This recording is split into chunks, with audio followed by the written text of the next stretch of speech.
오늘은 교육 17과 보이는 교회, 보이지 않는 교회입니다. 진짜 오랜만에 이렇게 교육한다 그죠? 제가 매주 이렇게 몇 번 할 때는 되게 부담스럽던데 안 하니까 또 되게 하고 싶더라고요. 그래서 오늘 잘 열심히 준비해 왔습니다. 50분 전까지 제가 끝내고 또 혹시나 질문이 있으실 수 있기 때문에 시간을 좀 드리도록 그렇게 좀 진행을 해보도록 하겠습니다. 17가 보이는 교회, 보이지 않는 교회. 어때 조직신학으로 보면 교회론이라고 할 수 있는데요. 네, 그 암송 구절 마태복음 16장 18절 말씀 우리가 너무나 잘 아는 말씀입니다. 베드로에게 내가 이 반석 위에 내 교회를 세우리니 음부의 권세가 이기지 못하리라. 암송 구절이 있고요. 제가 좀 넘어가서 말씀드리겠습니다. 앞에 있는 칼럼에 보면 네 가지 종류의 교회가 나오는데요. 비유가 나오죠. 공동묘지 같은 교회, 기쁨이 없고 의무감으로 오는 그런 교회, 박물관 같은 교회, 옛 추억을 이렇게 생각 떠올리면서 현실에 만족하면서 이 정도면 됐지라고 생각하는 그런 교회. 그리고 극장 같은 교회 와가지고 그냥 참여하고 예배자가 아니라 박수치고 뭐 그렇게 참여하지 않는 그런 극장 같은 교회. 그리고 잔치집 같은 교회가 있습니다. 사람들이 몰려오고 기쁨으로 섬기는 말씀과 찬양과 기도, 하나님의 은혜가 풍성한 그런 교회. 그 양육생들에게 지금 양육생들이 대부분이 사실은 다른 교회에서 이제 오시거나 아니면은 새로 등록하시는 분들이 대부분이잖아요. 우리 그래서 지금까지 경험했던 그런 교회가 이제 어떤 신앙생활을 하셨습니까? 내 가정, 나와 내 가정이 그리고 내가 예전에 경험했던 교회는 어디에 속했습니까? 라고 한번 이렇게 질문을 던져보는 것도 좋을 것 같습니다. 너무 그 교회와 우리 교회를 막 비교해가지고 부정적으로 이렇게 생각하기보다는 본인이 생각하는 지금까지의 예배자로서 어떻게 예배 가운데 이렇게 임하셨습니까? 이렇게 예배에 어떤 자세로 임하셨습니까? 이렇게 한번 질문을 던져보는 게 좋을 것 같고요. 자, 보이지 않으면서도 보이는 교회 해가지고 1번 질문에 교회는 모든 시대, 모든 참된 신자들의 공동체입니다. 남녀를 막론하고 예수님을 구주로 믿는 모든 사람들로 이루어져 있어요. 사도 바울은 교회를 어떻게 정의했을까요? 해가지고 고린도전서 말씀과 에베소서 말씀이 나오는데 제가 보니까 지난번에 이렇게 했던 자료를 보고 하니까 이렇게 유형교회와 무형교회를 이렇게 설명을 했더라고요. 그런데 제가 유형교회와 무형교회를 처음 교회 오시는 분들이 이해하기 쉽도록 그렇게 설명을 한다고 그렇게 했는지 모르겠어요. 예전에 있던 자료를 보니까 유형교회는 어떤 교회 건물 그리고 무형교회는 어떤 그리스도인의 모임으로 이렇게 그 자료에 이렇게 설명이 되어 있더라고요. 그래서 나중에 이렇게 그 배우시고 나중에 뭐 성조 훈련이나 다른 훈련을 갔을 때 이게 그 틀리기 때문에 제가 요거는 바로 설명을 다시 한번 드려야 되겠다 싶어서 정리를 좀 해왔는데요. 네, 없는 게 더 좋은 것 같습니다. 여기 그래야 좀 잘 보이지 않나요? 제가 여기 있으니까 요 밑에 게 잘 안 보일 수 있겠네요. 자, 유형교회는요, 어떤 교회 건물 모임을 이야기하는 게 아닙니다. 유형교회, 그러니까 유형교회, 무형교회를 이야기할 때 어떤 가시적 교회, 불가시적 교회라고도 이야기하거든요. 눈에 보이는 교회, 보이지 않는 교회. 눈에 보이는 교회, 그래서 유형교회를 원래 이렇게 있는 자료에는 보니까 이렇게 교회 건물 이렇게 설명을 했는데 그게 아니라 유형교회라는 것은 참 신앙을 고백하는 사람들이 그 공동체, 그리스도인들의 모임 자체를 유형교회라고 이야기합니다. 그래서 그것은 어떻게 보면은 그 사람들의 모임, 하나의 신앙 고백을 공통적으로 하면서 모인 사람들, 그리스도인들의 모임을 유형교회라고 해가지고 그것을 아주 외적이고 가시적인 조직이라고 이야기할 수 있습니다. 유형교회. 그런데요, 무형교회는 뭐냐면은 우리 눈에 보이지 않는다는 거예요. 사람들의 모임, 이거 우리가 지금 모였을 때, 이렇게 모였을 때 이것도 교회라고 이야기할 수 있잖아요. 근데 무형교회는 오고 오는 모든 세대 가운데 하나님께서 택하신 그 하나님의 택한 백성들 전체를 아우르는 그것을 무형교회라고 이야기합니다. 그래서 사실 유형교회, 무형교회가 다른 걸 이야기하는 건 아니거든요. 같은 걸 바라보는 그 관점의 차이에서 두 가지 측면이 나타나는 겁니다. 유형교회는 그리스도인들 한 신앙 공동체로서 모이는 그 믿음을 같이 하는 신앙 고백을 같이 하는 그리스도인들의 모임을 유형교회라고 이야기하고요. 모든 하나님의 택한 백성 전체 우리 시대 이전부터 하나님께서 구원하신 그 백성들부터 우리들뿐만 아니라 오고 오는 모든 우리의 자손들까지 하나님께서 택하신 그 모든 백성들 모두를 가리켜서 그 선택된 자들로 구성된 본질상 영적인 그 모임을 무형교회라고 이야기합니다. 그래서 우리는 교회를 가리켜서 예수 그리스도의 영적인 몸이다라고 이야기를 하죠. 유형교회와 무형교회를 그냥 단순히 교회 건물을 유형교회 뭐 이런 모임을 무형교회 이렇게 설명하면 나중에 공부를 좀 더 하게 되면 분명히 이렇게 충돌이 생길 수 있습니다. 그래서 이렇게 정의를 하면은 조금 이해가 쉬울 거라고 생각이 들고 이해되시죠? 무슨 말인지. 네. 두 번째, 처음 교회는 언제 시작되었을까요? 아까 우리가 암송 구절로 이렇게 읽었던 말씀하고요. 그리고 밑에 있는 사도행전에 있는 예루살렘 이야기 나오는데 신약 성경의 교회라는 단어 우리가 많이 들어보셨을 거예요. 에클레시아라는 단어 있잖아요. 교회라는 그 헬라어 단어가 본래는 그 불러내다라는 의미의 그 단어에서 유래한 게 에클레시아라는 단어입니다. 그래서 내가 할 때 예수님이 내 교회를 불러내어 세운다. 하나님께서 택하신 그 백성들을 불러내어서 세상 가운데서 구별해서 세운다. 그래서 이렇게 교회라고 이야기할 수 있습니다. 그렇게 이해를 하시면 좋고 밑에 뭐 문제 처음 교회는 언제 시작되었을까요에 보면은 최초의 어떤 유형 교회 예루살렘 교회도 유형 교회라고 할 수 있죠. 예루살렘 교회 예루살렘 그 당시에 택한 자들 예수님을 믿게 된 자들의 그 모임 최초의 유형 교회는 성령의 임재와 함께 예루살렘에서 시작되었다라고 볼 수 있습니다. 최초의 유형 교회는 당연히 무형 교회에 속한 자들은 그전 구약 시대 때부터 하나님의 백성들이 다 이렇게 볼 수 있겠죠.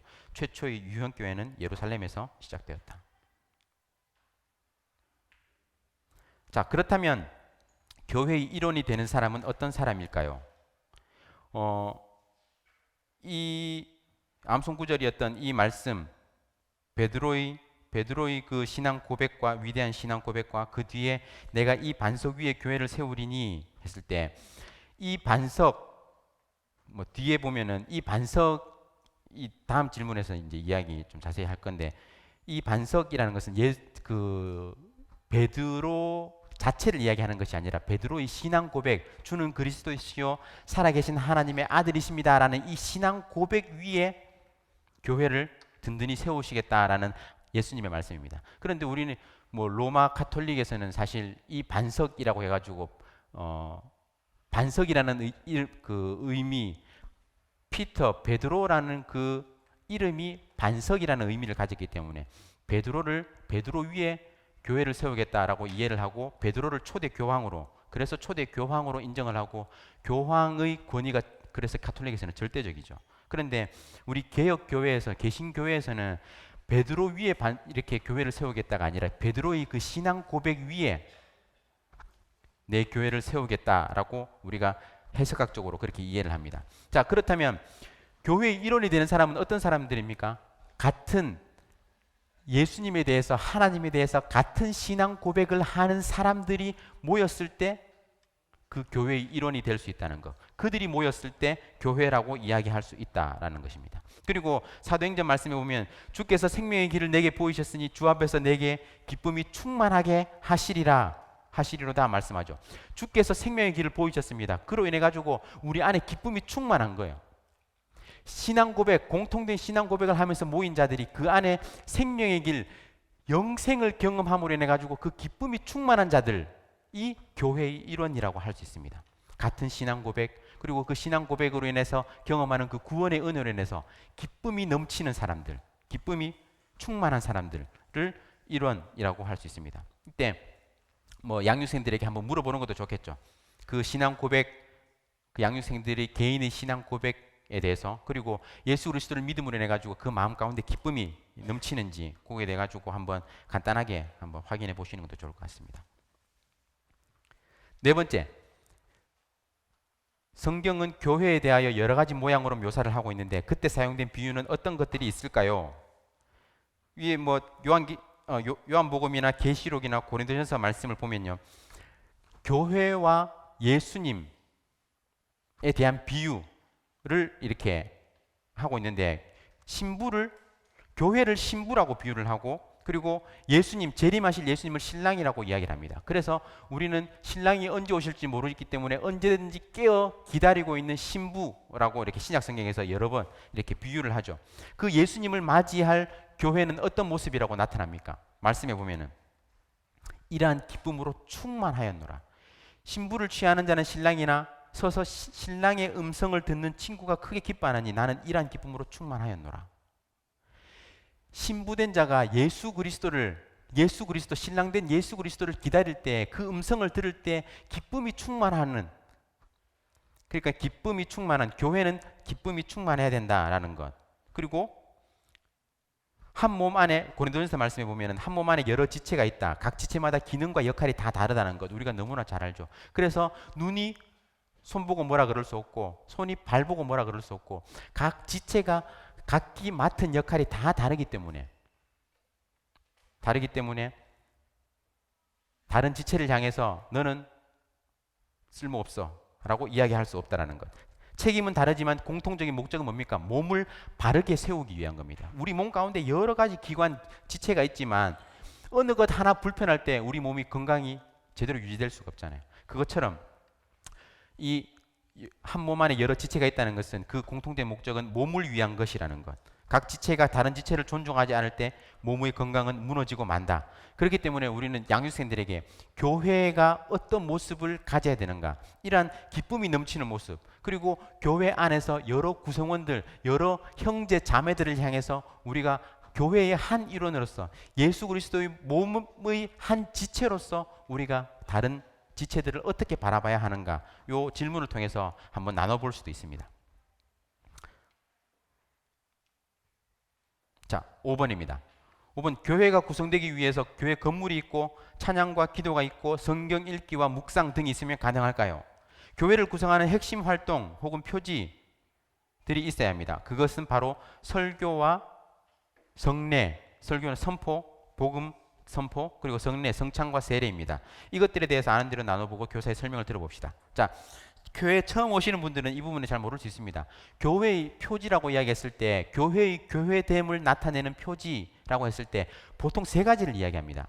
설교, 성례, 그리고 여기서 제가 의도가 있어서 뺀 것 같기도 하고요. 원래는 권징까지 들어가야 됩니다.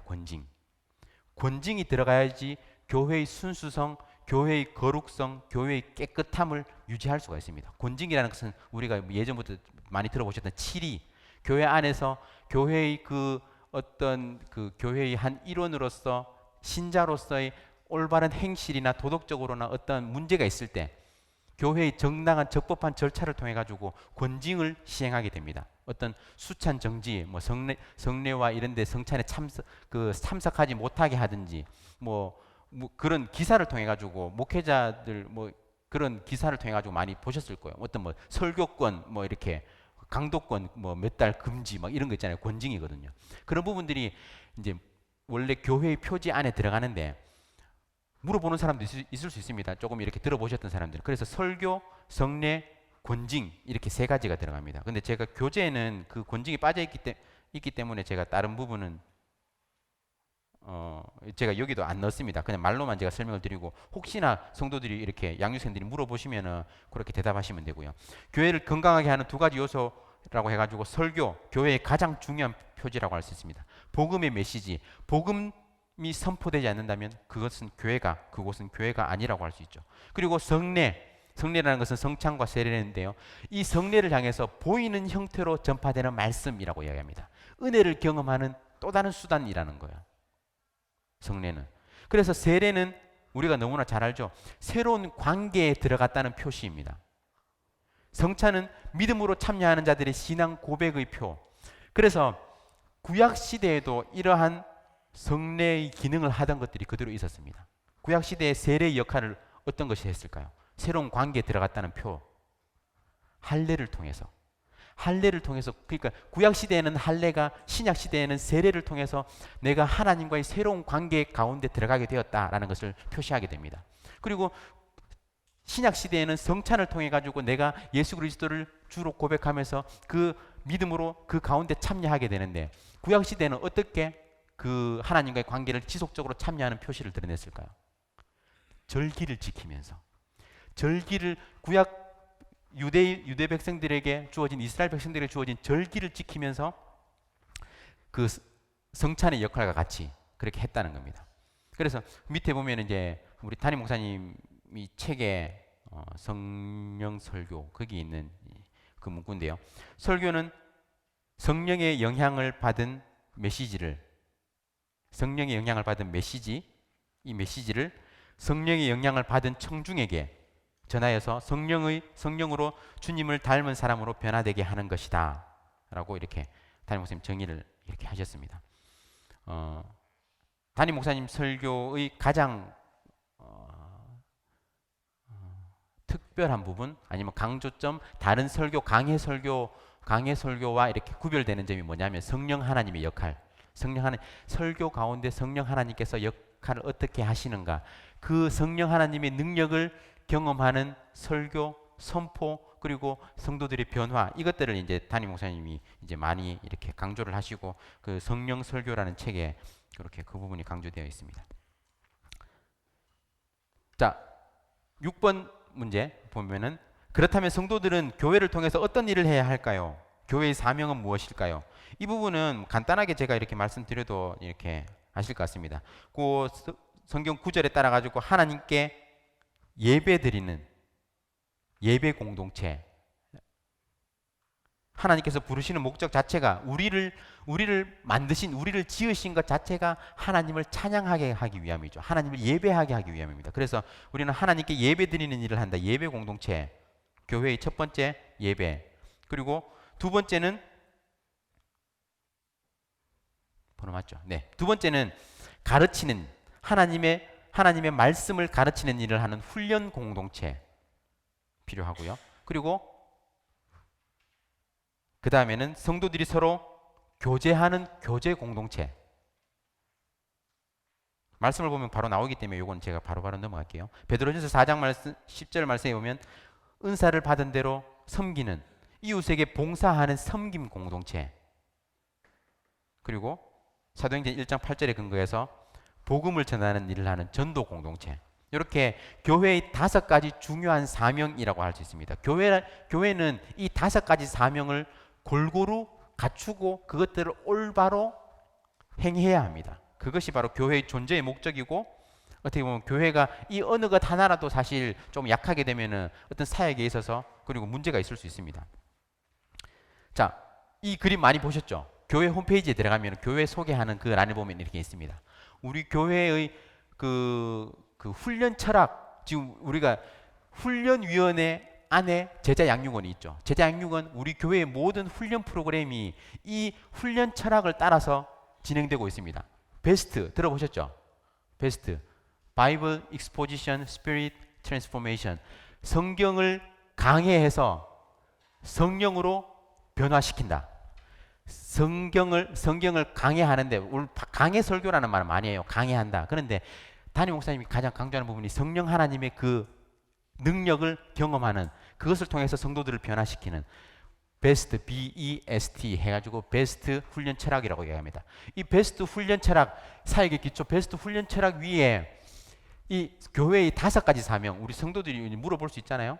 우리 이 교회, 우리 동신교회 관해가지고 교사분들은 다 이 부분을 지금 다 알고 계실 거라 생각하는데, 혹시나 이제 확인하는 차원에서 베스트 그 훈련 철학 위에 예배와 아까 제가 이야기했던 5가지 교회의 사명, 예배, 전도, 교제, 봉사, 교육, 훈련, 이렇게 5가지 교회의 사명, 그리고 옆에 있는 공동체는 대예배로 하나님 앞에 예배 드리는 그 큰 그룹의 공동체, 그리고 소그룹은 중그룹, 안에 사랑방, 소그룹, 이것을 이야기합니다. 그것을 통해 가지고 생명사역을 이룬다. 이것이 우리 교회의 전체적인 사명, 그 비전, 미션을 이루는 그 비전 가운데 이러한 것들, 세부적인 그런 사명들이 우리한테 있는 거예요. 요것들을 잘 알고 계시면 또 성도들, 그 양육생들에게 또 한 번씩 설명할 수 있는 기회가 있으실 것 같습니다.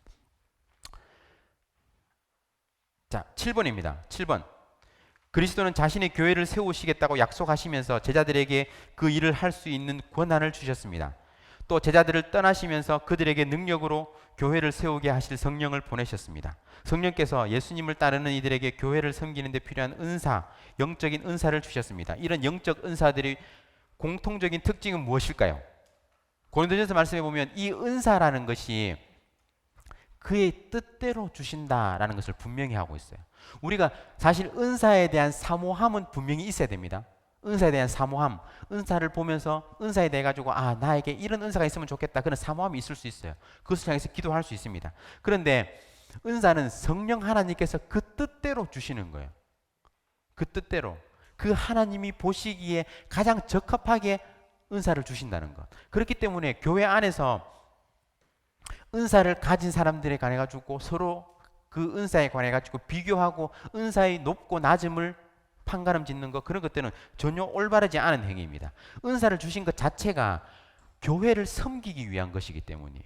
그렇기 때문에 우리가 지금 뭐 교회론의 측면에서 지금 다루고 있는데 그 성도들 모두에게 각자에게 주신 은사가 다 다를 수 있다. 은사를 사모하는 것은 바른 방향이지만 그 은사에 관해 가지고 어떤 과도하게 욕심을 부리거나 어떤 다른 사람에 대해서 시기를 하거나 그렇게 해서는 안 된다는 것. 목적은 분명하게 예수 그리스도의 몸된 교회를 섬기기 위함이라는 것. 그것들을 강조하시면 좋을 것 같습니다. 8번. 이런 은사들을 각 사람에게 골고루 주시는 이유는 무엇입니까? 7번 질문에서 같이 이렇게 연결되는 질문인데요. 은사는 자랑하기 위함이 아니라 섬기기 위함이다. 섬기기 위한 것. 나에게 주신 은사 가운데 감사하면서 그 은사를 제대로 발휘해서 교회의 여러 기관, 여러 부서, 여러 지체들을 섬기는 것, 덕을 세우기 위한 것, 그런 것들을 우리 양육생들에게 말씀하시면 좋을 것 같습니다. 뒤에 있는 사랑의 공동체 요거는 이렇게 한번 읽어보시면 될 것 같고요. 혹시 오늘 유형교회, 무형교회, 보이는 교회, 보이지 않는 교회에 관련해 가지고 제가 오늘 그 말씀드린 것에 관해 가지고 혹시 질문 있으시면 지금 질문해 주십시오. 그 오늘 내용이 아니라도 혹시나 그 가르치시는 또 오늘 그 감당하게 되시는 그 양육 가운데 궁금하신 거 있으시면 질문하셔도 됩니다.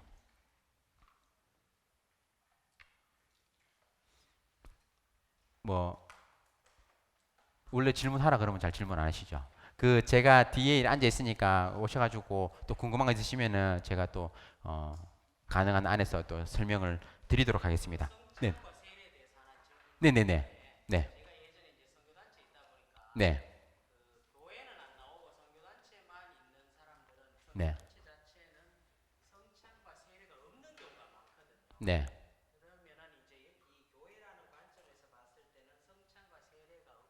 네. 그렇죠.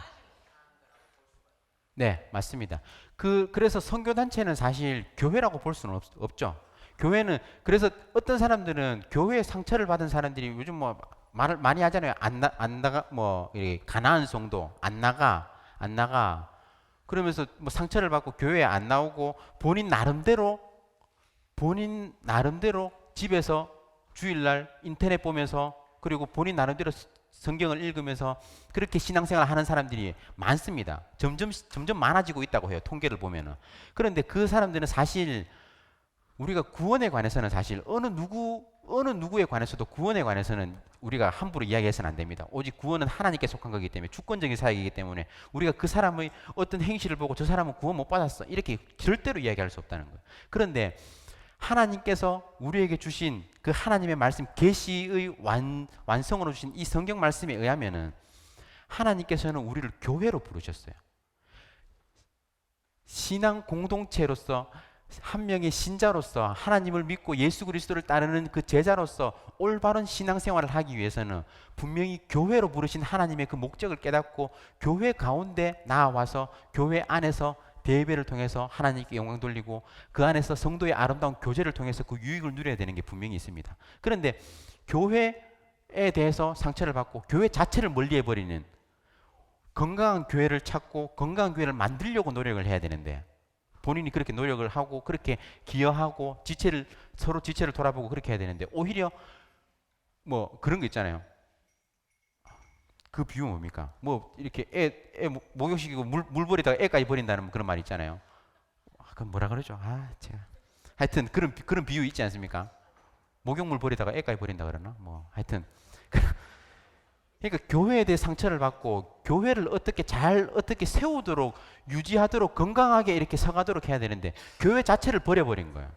이렇게 되면 뭐 집사님 이야기하신 것처럼 선교단체에서 본인이 신앙생활 잘하고 있다. 그거는 하나님의 하나님께서 주신 목적에 맞지 않는 하나님의 뜻을 제대로 알지 못하는 행위라고 할 수 있습니다. 그래서 교회를 통해서 하나님을 예배하는 것, 하나님께 나아오는 것, 이것이 중요하다고 이야기할 수 있습니다. 자, 혹시 또 다른 질문 있으신가요?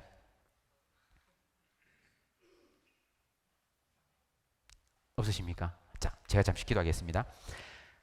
사랑관리가 많으신 하나님 참으로 감사합니다. 우리를 제자 양육원의 교사로 불러주시고 또한 이렇게 귀한 섬김 가운데 우리가 사용되어질 수 있도록 하나님 우리에게 은혜 주신 것 하나님 너무나 감사합니다. 오늘 또한 여러 양육생들을 또한 우리가 섬길 터인데 하나님 그 가운데 우리의 지식과 우리의 가진 것, 우리의 능력을 바라보는 것이 아니라 의지하는 것이 아니라 오로지 하나님의 능력을 의지하며 성령 하나님께서 우리 가운데 함께 하셔서 그 모든 배움과 나눔의 과정 가운데 은혜가 풍성할 수 있게 도와주시옵소서. 각자가 또한 가르치는 그 영역이 다릅니다. 그 과가 다 다릅니다. 그 가운데 여러 가지 양육생들 질문이 있을 수 있는데 지혜로운 마음을 허락하여 주셔서 잘 또한 우리가 가르치고 그들의 질문 가운데 대답하며 그들을 잘 섬길 수 있는 오늘 하루의 삶이 될 수 있게 하여 주시옵소서. 감사드리며 예수님 이름으로 기도드립니다. 아멘.